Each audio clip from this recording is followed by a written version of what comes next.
Hi everyone, and welcome to this week's episode of Low Season Traveller Insider Guides. I hope you're all doing really well and that your year has got off to a good start. As many of you may know, this is our first podcast of a new season here at Low Season Traveller. And whilst we've had a few weeks off from the podcast, we've been working really hard on a brand new and super exciting initiative for the Low Season Travel community. Launching in April, we're delighted to bring you the world's first travel magazine entirely dedicated to travel during the low season months in each destination. And so, what better way to start our new podcast season than by interviewing the amazing and inspirational editor of Low Season Traveller magazine, Rachel Jack-Jong, to learn more about what we can expect to see in the launch issue, which, incidentally, you can be among the very first to get your hands on by subscribing at lowseasontraveller.com/magazine. Hope you enjoy the episode. So, Rachel Jack-Jong, it is great to have you on the Low Season Traveller Insider Guides podcast. How are you? Thanks, Jed. Thanks so much for having me. I'm good. This is the first podcast I've ever recorded, so I feel like I'm ticking off a bucket list item by coming on today's show. Well, that is our honour, Rachel. That is our honour. Delighted to have that, and it's our first podcast of the year. It's taken us, I can't believe, till March to record our first podcast of 2022. So we thought we'd start with the best, obviously, Rachel, and that's you. Thanks, Jed. Well, I guess you've been very, very busy in the start of the year working on lots of exciting things, which I'm sure we're going to talk about today. Absolutely. Let's get straight into it. This is super exciting. And like I say, it's great to have you on the show because, of course, you are the new editor of Low Season Traveller magazine, which is going to be launching in April. So first of all, I suppose, tell us a little bit about what people can expect of Low Season Traveller magazine. What's it about? Yeah, absolutely. I'm so excited to be on the Low Season Traveller team, first of all, and super excited to be able to say that I'm an editor of a travel magazine. That is just, I feel like, my life's dream. So it's super, super exciting to be on the team, and also amazing to be able to work on it from the very first issue, which, as you say, is coming out in April. We've got a really awesome first edition that we've pulled together with, really exciting contributors from all over the world. We've got some local guides from France. We've got a fantastic photographer from the US. We've got also, a great article about traveling in northern Thailand on a tuk-tuk. So we feel like we've gone really far and wide with this first issue in terms of what we've been able to, share with people, whether it be from feature destinations to, great food or, even looking at our exciting new low season journeys that we've got coming up as well. It's about, it's a fabulous breadth of content by the sounds of it that we've got in this first issue, and all done in quite a short space of time, Rachel. Yes. You've been outrageously busy, I can see. Yes, it's been a whirlwind, but I'm also just really thrilled at how, like you say, how quickly we've been able to pull it all together, and really excited by the caliber of contributors that we've been able to get on board as well, and super thrilled to see how many people were also so keen to get on board and so excited for us to start this magazine too. Yeah, absolutely. So, there's some, like you said, there's some great contributors and some great articles that we can look forward to. And as well, I've seen the initial sketches now. Sketches, that's not the right word, is it? That's what drafts is the right word. I've seen the initial drafts. I've got to say, the photography that you've chosen is just so captivating. How important was that to you to get the photography right in this issue? Yeah, it's been so key to make sure that the photos are absolutely stunning and a standout, and the way that we're structuring the magazine, and like you say, with the design, we really want the photos to sing and just make these places that we're promoting to look absolutely stunning and just just so desirable to the people who are reading the magazine. So we've also been really lucky to have some fantastic, photos come through from contributors as well, that they've taken. So that's also really awesome. Yeah, absolutely, absolutely. But there's some great ones, and I think again, our listeners, any listeners out there, if you really love beautiful travel images, you're definitely going to appreciate this particular edition. Yeah. So, Rachel, tell us what's the sort of the broad sort of I suppose layout for the magazine in terms of, I know that we've got feature destinations. And what are the destinations that we're going to be featuring in this issue?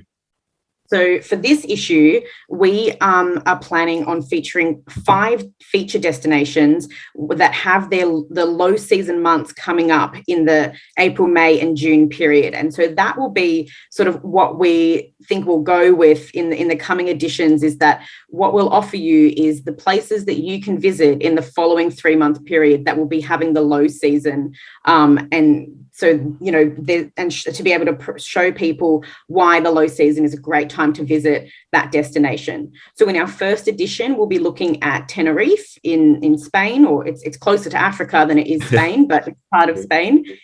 We've also got Jordan, Vietnam, India, and Cape Town. Cape Town is the last one. Thanks, Jed. So quite a nice breadth there as well in terms of places to visit too, and really diverse as well when you look at the different things that are on offer between these different places. And we've also, we'll also show people some suggestions of really interesting places that they can stay while they're in these destinations too. Yeah.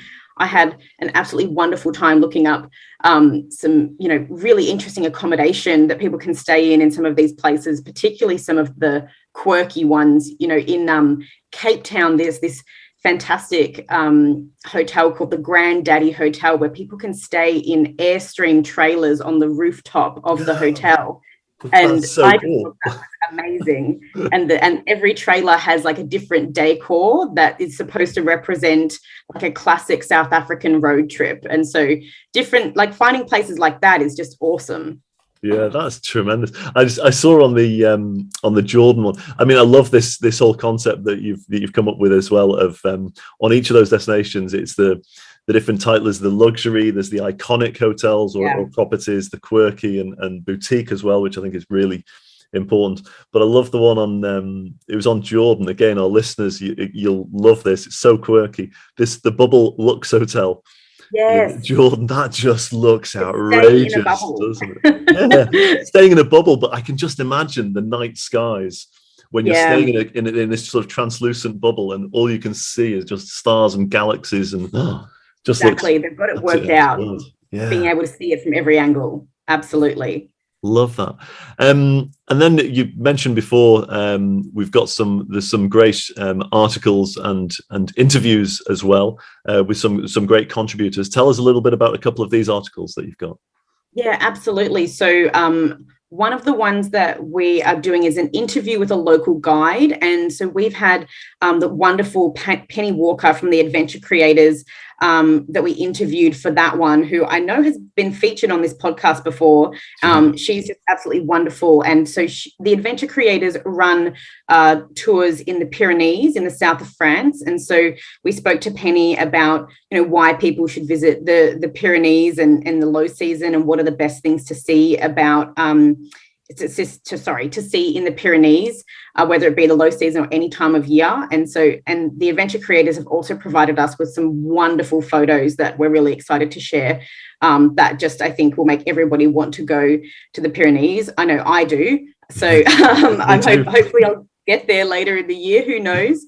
And then we also have a great article about sustainable travel, where we spoke to Diana Brooke from The Sustainable Traveller. She's based in Sydney, Australia, and she's just a wonderful advocate for getting people to, have a think about the way that they travel, and to sort of reevaluate, are there changes that they can make when they're traveling? It could be something like, picking hotels that don't use single-use plastics, or maybe it's, swapping your plane ride for a train ride. I think the way that she speaks about it, she's so passionate about it, and, it doesn't make it sound like it's too hard to actually make these changes. It's something that all of us can do, and I suppose it's all about starting somewhere and making small steps to make a change, so that you're travel has a really positive impact on the environment instead of the opposite. Yeah.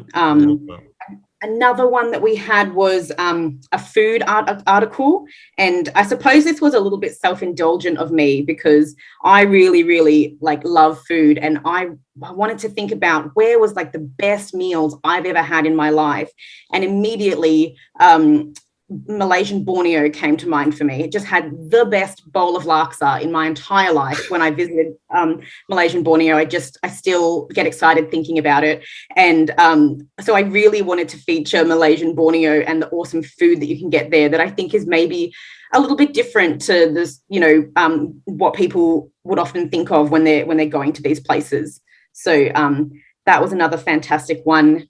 And we also had a great photographer, Peter Gutman, who's very well established photographer who's traveled all over the world, taking excellent photographs. And so he has provided a great article with advice on how to take wonderful photographs while you're traveling in the low season and the different extreme weather that you might encounter while traveling in the low season. So that was awesome to have him on board as well for this first edition.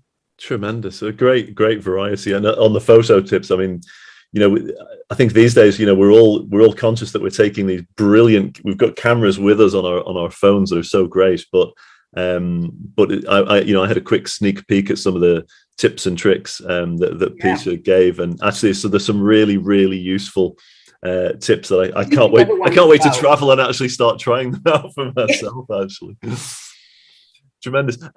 You've also got a feature as well on about how travel's role in supporting local communities, and that's quite important, isn't it?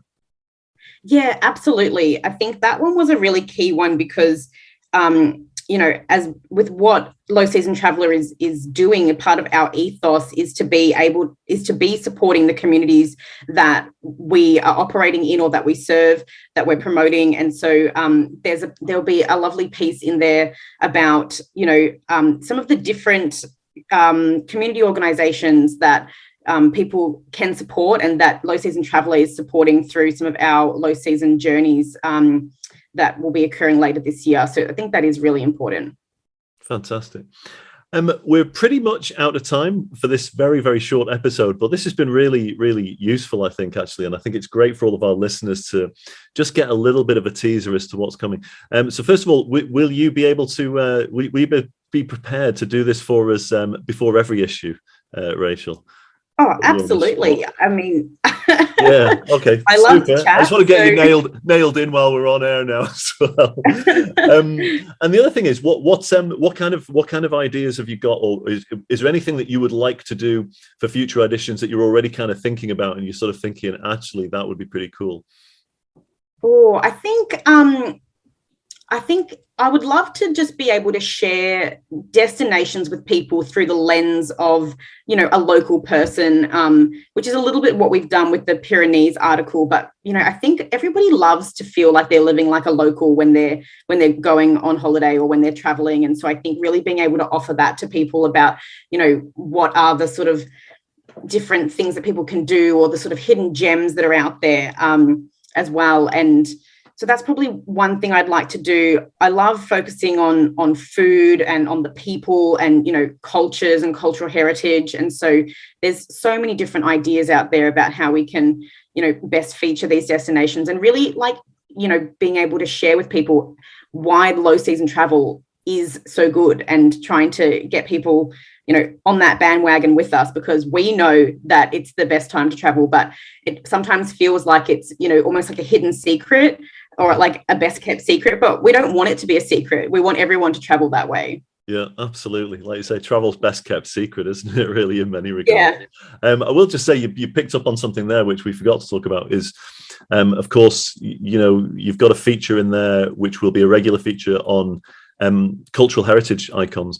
And it is so important. We'll always talk about cultural heritage because cultural heritage, apart from being, it's who we are and it's where we came from and it is vitally important, but also, I suppose it's so important as well, because the cultural heritage, it's there all year round. It's there in the low season as much as it is in the high season. You don't need to travel at a particular time of the year to get that cultural heritage. But there's some really cool ones in this edition as well. So cool. We had Chris Flynn from the World Tourism Organization for Culture and Heritage come on board for that one, and he's provided us with some really, really interesting like cultural heritage icons that I actually had never heard of any of them, and now I can't wait to be able to go and see them because they're just so unique and so interesting. And so I think that, when we travel, you want to tick off the big ticket items that everybody goes to, but you also want to, be able to go that extra mile and see something that maybe you hadn't heard of that is not, featured in every TV show or travel book. So yeah, there's some really, really interesting ones and as we talked about before, some wonderful photographs as well. So we look forward to sharing that too. And we're really happy to have Chris Flynn on board for that. Yeah, it's great to have Chris as a part of this, and he is so passionate, of course, about cultural heritage, which is just perfect. I will say, as well, that just reading again through on the draft on that, it kind of opened my eyes to some cultural heritage which I'd never heard of, and it was really interesting. So one of the ones which is featured in this edition is the Moeraki boulders. Yes. In New Zealand, if I'm pronouncing that correctly, which I'd never ever heard of, and I don't know, listeners out there, tell us if you'd heard of this before, the Moeraki boulders in New Zealand. Yes, and I've been to New Zealand twice. Have you heard of them? And I hadn't heard of them. No. Well, I hadn't heard of them either. But then I was talking to a guy he's one of our ambassadors actually for responsible tourism, Dr. David Ehrman, who actually is from New Zealand. And he said, yeah, I've known about them for years. We've been to see them a few times. I was like, gosh, I just never heard of them. But again, when you see for our listeners' point of view, when you see the images of these things, they're incredible. They're absolutely, you will just think, how had I not heard of these before? Because they just look incredible. And the imagery on them is just beautiful as well. That's it. Love that. Well, listen, Rachel, thank you so much for taking the time to give us a little bit of a teaser as to what we can expect in this first edition. We are super excited, and I know you're super excited to be able to release this in April. But yeah, just thank you so much for your time, and very, very best of luck with it all. And congratulations on everything that you've done so far. It's looking absolutely amazing. Can't wait for everybody to read it. Oh, thanks, Jed. Thank you so much. It was absolutely my pleasure to be on today's show, and I'm super, super excited to share the first edition of the magazine with everyone in, just a few weeks' time. Perfect. Hey, thanks a million, Rachel. Take good care and have a wonderful evening. Oh, thanks, Jed. But before we go, I just wanted to quickly say, if anybody would like to subscribe to the magazine, you just need to go to lowseasontraveler.com, and you can just enter your name and your email address and subscribe to the magazine there, and it'll be sent to your inbox once it comes out. Very good point. How very remiss of me not to have included that kind of important point. Hey, Rachel, thanks a million. Have a wonderful evening, and speak to you again soon. Thanks, Jed. So there you have it. Huge thanks again to Rachel for giving us the lowdown on the Low Season Traveller magazine. And as Rachel mentioned there at the end, you can subscribe for free to be among the very first to receive the launch issue by visiting lowseasontraveller.com/magazine. And if you'd like to contribute, be featured, or indeed recommend anywhere which is wonderful in its low season months, which we should cover in future editions, then please do reach out to Rachel at editor@lowseasontraveller.com. As we mentioned in this episode, we're running a small selection of signature low-season small group tours for 2022, including Chiang Mai by Tuk Tuk, Slow Travel in Kerala, Rajasthan and India's Golden Triangle, Cultural Immersion in the Pyrenees, and The Splendours of Sri Lanka. Each one of these tours has been specially handcrafted by us, along with our partners who operate tours for the likes of Cox & Kings, Huoni, Abercrombie & Kent, and others. Each tour offers wonderfully cultural, immersive experiences in small groups where we'll really get under the skin of the destination in each case as we create our very own responsible, sustainable, guilt-free travel experiences. We also welcome solo travellers and have a limited number of places on each tour with no single supplement. Hooray! Keep an eye on our Facebook, LinkedIn and homepage for more info, and let us know if you're interested in becoming a low season pioneer with us. But that's our show for this week. Thanks as always for your company. Have a great week wherever you are. Stay healthy, stay safe, keep your travel dreams alive, and don't forget to share this podcast with your friends, family and social networks. And finally, remember that travel is always better and fairer for the planet, the local communities, and you, the travellers, when it's without the crowds.